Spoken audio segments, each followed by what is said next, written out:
सखी के आगे उतरवा झुकई है। हाँ, शादी के शर्त जब इजी जमान जाई है, सखी के आगे उतरवा झुकई है।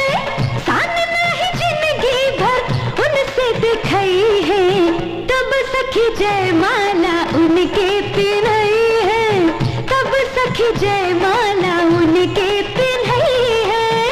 शादी के शर्त नाई भैया माने पई है, सखी के आगे तुहरा सिर ना झुकई है। ए हो अरे मान जा, शादी के शर्त नाई भैया माने पई है, सखी के आगे तुहरा सिर ना झुकई है। जयमाला तब भैया उनके पहनई है, दुल्हन बना के अपना घरे ले जाई है, दुल्हन बना के अपना घरे ले जाई है।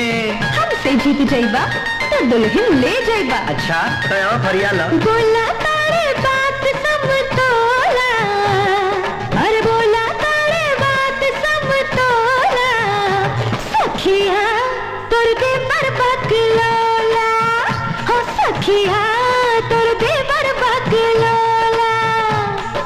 सोना छोड़ के ने रोल गोला, सोना छोड़ के ने रोल गोला, सखिया तोर दे पर बकलोला, सखिया तोर दे पर बकलोला।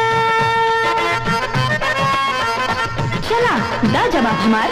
लो सुनो। मुस्की मारताए जान बारी नीमन सामान, भौजी तहरो बहिनिया है लाभ के दुकान। मुस्की मारताए जान बारी नीमन सामान, भौजी तहरो बहिनिया है लाभ के दुकान। बड़ा दिल ठीक बड़ा हो, पैदाइशी है।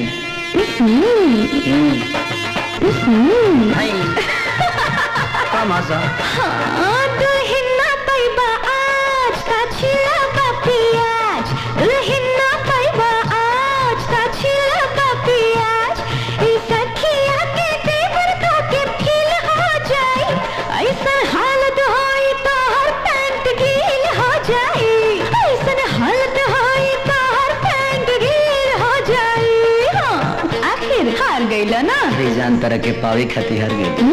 जवन कहता माना ना हो, ऐसे इनका संगे थाना ना हो।